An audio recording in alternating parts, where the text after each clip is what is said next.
Welcome to CCM Talks. I am Hunter Markward, and I am here with the world's most handsome lender, Shawn Kaplan. Shawn, thanks for joining us today. I can see this is going to be fun. Right, we're going to have a good time. Shawn, I mean, in all honesty, like Shawn's, you've been in the business 20 years?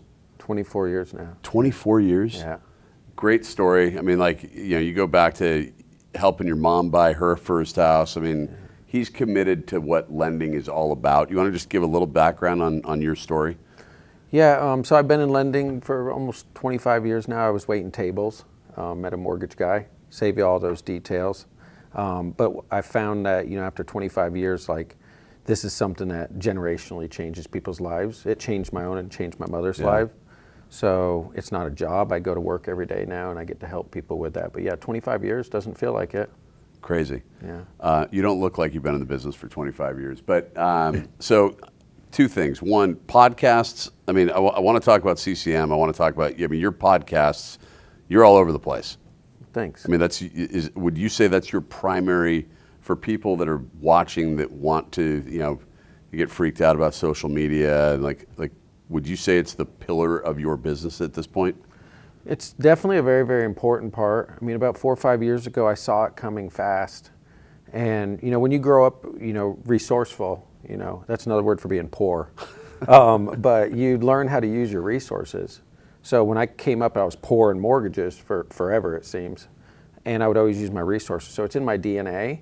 So when social came on, I looked at it and I said, wow, this is a way that I can go see dozens or hundreds in a week, or I can see thousands or tens of thousands too.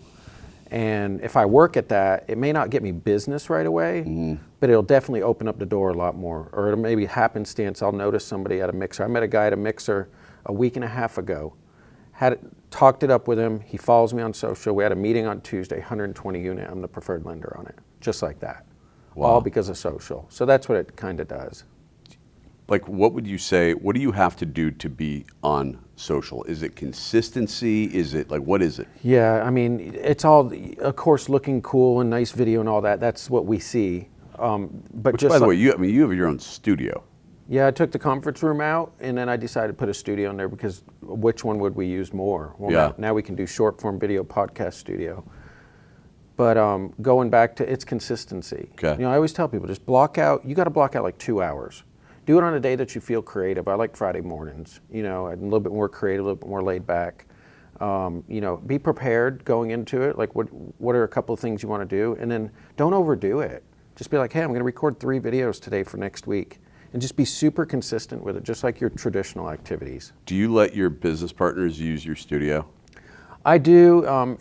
Truthfully, it gets a little awkward because if you're not doing business with them, then you're kind of like, hey, are we going to do business together? So I reserve it for the people I'm doing business with. And if they want to come over and record, yeah, absolutely. Okay. Yeah. But I do interviews with them too. Got it. How long have you been at CCM? Almost 3 years now. Me too. Yeah. Yeah, we moved over right about the same time. Okay. Obviously, we're doing this video, so it's not like you can say you're not happy, but I mean, are you happy? Yeah, I mean, 99% of everything at CCM I love. I mean, nothing's ever perfect, right? Yeah. I think the thing you hear is like, it's a big company. I look at that as a positive. Find your resources and use them. That's what I love about the company. But I think the number one for me is like just energy match and like the way that I see the leaders looking forward. I always wanted to be where like we weren't the ones getting something later. We were the ones doing it first. I mean, just like the quality of this, like I just love that part of the culture. And, obviously we got every product and tool. I was going to ask you, what do you utilize the most? Like if you talk about, like, if you look at marketing, you look at technology, you look at products, you look at, I mean, like, where do you go? Okay, if you're recruiting a loan officer, where do you go, like, this is what's most important here? Well, our internal system does a great job of that, helping me start filtering out my avatar. And then once I see the avatar, then I can kind of look at production and seeing, I think a loan officer, I mean, if you're not doing 10 million this year, you're probably going to have to reevaluate your business, But that's where I kind of start. I use that resource a lot. Yeah. At CCM. But like as far as products, what I'm using. When you say that resource, you mean as far as being able to identify who you're talking to? Yes, absolutely. Yeah. So you ever get the phone call from the recruiter and you're like, they know nothing about me. I'm just the next guy on the list. They call me Thomas. Yeah, right? do It's they like, really? You what- know, what it's, I mean, yeah, you know yeah. they didn't do anything. Yeah. So they didn't do any funneling down or filtering down to an avatar. Like for me, one thing I got to look at is like I'm asking this question because I learned it like what's an avatar? Avatar is like if you wrote down a stick figure and wrote all the qualities of what you want in somebody, you would write the words around it. That's what you're shooting for. Okay. That's your avatar. And so like one of mine is I go to socials. If you don't at least have a Facebook and an Instagram, probably not going to be a good fit. Yeah. Right?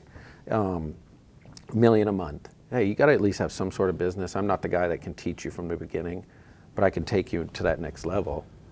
We have 4,000 loan officers. How many loan officers do you think they don't know that they can pull up everyone's data inside of LO1? I would probably say by law of averages, 70 to 80% are not utilizing that resource. Crazy. Yeah, and you can pull up your realtors too. Yeah.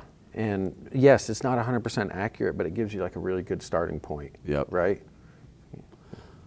What do you use daily? That I log into the system every single day. Yeah.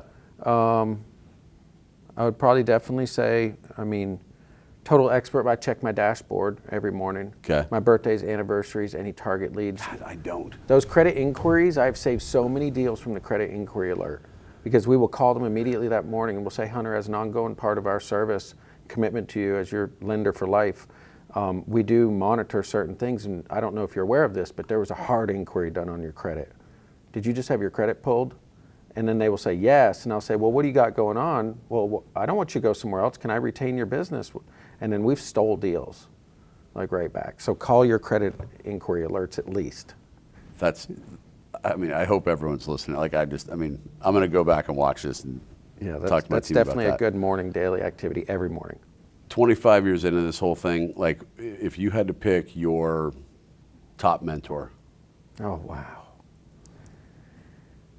Number one? Number one. That was life-changing? Yeah. I'd have to say it's Mr. Rick Ruby for sure. You know, Rick's taught me so much about managing money, running a business, having structure, systems, processes. And Rick also taught me a lot about myself, through the years. Definitely. Gavin Eggstrom. Yep. Gavin's he's still in my life. I would say you're someone I've always gravitated towards, and JJ. Right on. For sure, you three guys. Right on. What do you want people to hear? Like, your level of passion for the business on a scale of 1 to 10. Right now? Yeah. 9.2. Your level of passion for the company, scale of 1 to 10. 10, no bullshit, 10. Yeah, I love the company. I'd love to see us kicking ass. I love that. Yeah. Anything else you want everyone to know? Listen, it's not all unicorns and rainbows. The industry, this is probably the toughest year I've ever seen in my career. I've never had to work so hard and improvise and try new things and compromise. But it's only for a season. Everything's for a season. And I do think that people that utilize these moments, not only to do the work but learn, are going to thrive in the coming years. Unfortunately, a lot of guys like us that don't adapt, we will get left behind. That's why I like to try to stay looking young. Try to do video and look cool. Yeah. Because maybe I could trick them for at least another 5 years here. So talking about that, is that why you're now a farmer? What do you mean? There's a lot of Farmer Ted stuff going on in your life. So I grew up after my dad passed, we moved to a dairy farm. My mom met a new guy. He was my stepdad, and it was 1,300 acres. And I was on a dairy farm for 5 years. And I loved that life. I loved everything about it. That's where I learned to hunt, take care of animals. So when we moved to Tennessee and I rented and I was poor for a long time and just struggling, I was like, I want to buy a piece of land. So 10 years ago, we scraped together a down payment and just paid minimum on that land for 9 years. And then we just built on it. So I love it. Yeah, that's my passion. I just want to be able to sustainably live there if we needed to. That's what our goal is. You really are you're the whole story. You should be proud of yourself. You've done a great job. Thanks, Hunter. Yeah. It means a lot. Yeah. It's collectively because of dudes like you. So thank you. Thanks.